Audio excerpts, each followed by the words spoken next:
This is the famous Blue Canyon, the lake course, and today it's windy, which is unusual.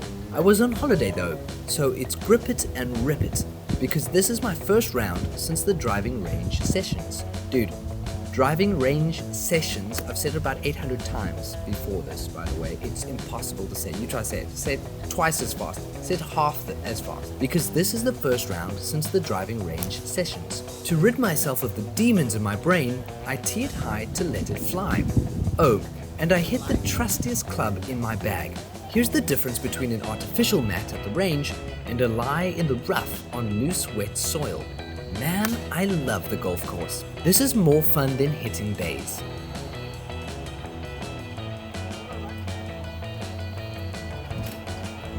The fear of blading the 58 degree over the green into the water moves me to go with a short iron and bump it onto the green.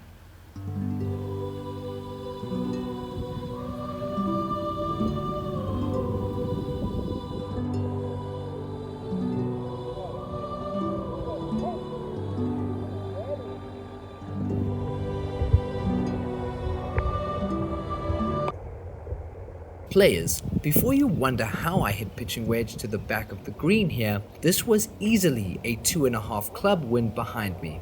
I threw it into the wind and the rest was Mother Nature.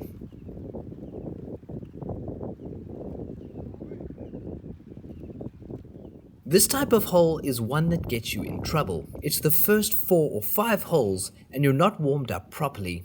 Your insecurity and ego combine as you shoot that rangefinder to the pin and think, I can knock it on. Then you swing out your shoes and slice it into the canyon, still on the tee box hitting your third shot. That's one way to spoil the round before it gets going. I put the ego in its box and played the sensible Romeo shot. Roy McAvoy will come out later though, don't worry.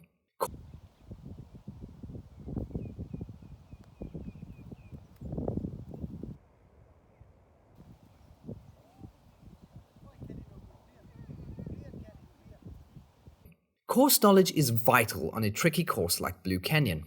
This dogleg right needs an approach from the left side of the fairway. A straight shot up to the top of the dogleg would have been perfect, but I faded one into a terrible position. Talking Heads says heaven is a place where nothing ever happens. David Byrne clearly never played golf.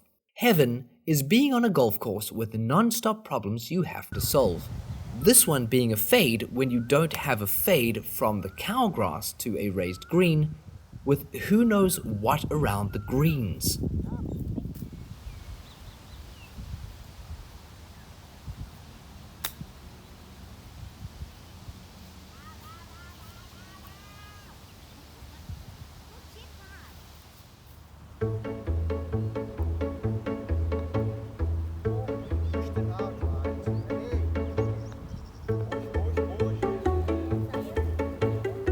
It got lost in translation as I tried to understand this hole. Caddies often give me hole breakdowns more suited to 80-year-olds playing from the seniors. I am a wolf mother, 35 going on 19. This 3-wood was not feeling tasty, but I couldn't commit to a 2 or 4 iron because I was told that's a no-no because of the gorge. So I aimed this bad boy at the tee box in the distance far away from the deep gorge and took my chances. This isn't paint by numbers. This is coloring outside the lines. Little slicey dicey 7-iron round the bend. Let's GTFO.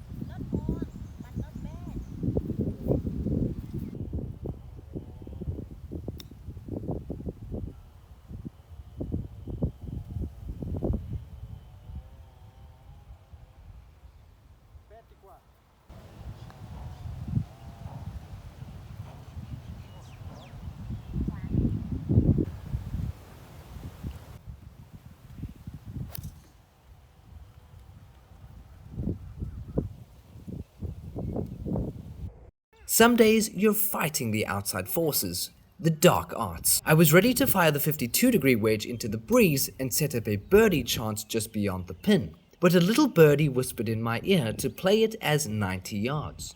I knew this was Boulder Dash, but it's hard work for me to kick against the pricks. Just a silly thing of listening to clearly wrong advice costs me a shot.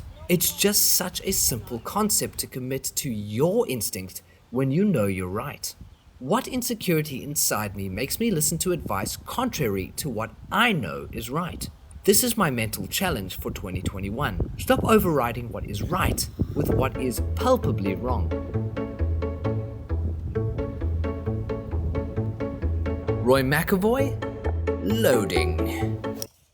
This was a good play. I had no idea where to go because I got another hilarious whole breakdown that made no sense. I had no clue, so I thought, why not bash the driver over everything?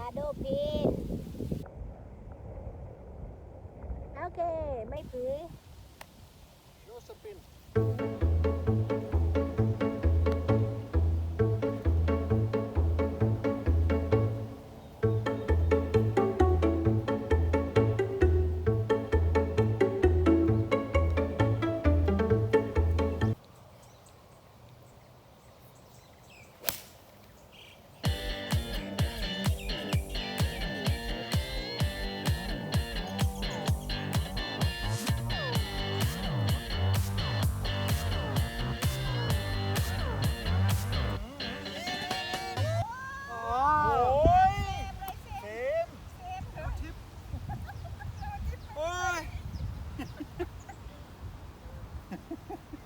I always say, don't hit a problem club. Rather hit a committed club. I was committed to a 2-iron here, but forced myself to hit driver. What are you looking at? Have you never seen a hypocrite? My power fade left me 230 to 240 yards out. I cut out most of the dogleg and had an uphill 4-iron from the cowgrass over the 2-ball rapidly approaching, over orchids of trees, and also toward the drinks hut where the next group were enjoying a soon-to-be interrupted bevy. What a life!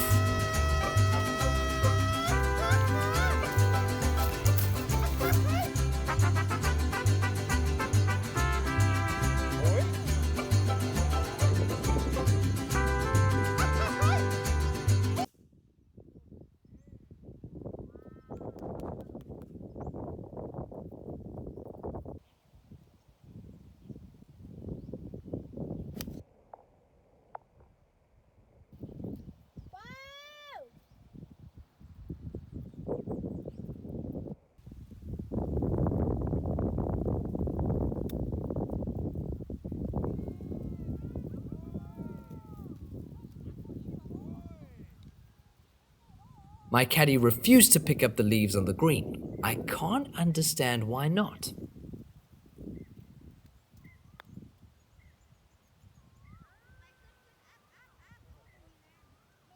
The previous hole into the breeze left my 4-iron well short, but down breeze, downhill, I can rarely go for this green. The driver would actually be too much club, and with the direction it was going, there was no guarantee I'd stay on the course. Look at that club twirl.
My solution to slicing it so big on the prior drives was to aim further right and miraculously start hitting a draw. This is the phantom shot shape I talk about sometimes. It's just not coming, players. This is usually the time to completely pack the driver away.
And then out of the blue, there's the shot that brings you back to the golf course. The best part of this round is that I had no expectations and actually played okay. I putted badly and hit some terrible drives, but I stayed in the holes without giving up on them. I think the things I did on the range won't show up on this round because I was so stressed about not thinking about them that I started thinking about them. I overdid the driving range in the prior days and didn't move to the course after a breakthrough. There's a fine balance between repetitive consecutive day practice and on-course practice. I went to the opposite extreme and I hurt my game. The golf course has its own rhythm and vibe. The range is a depressing place for me. I went from all course no range to all range no course. Sometimes I go to the other extreme to find the middle path. It's a journey and we're all on it without a final destination other than to just enjoy it. Neglecting the short game resulted in some horrific, no, laughable putts.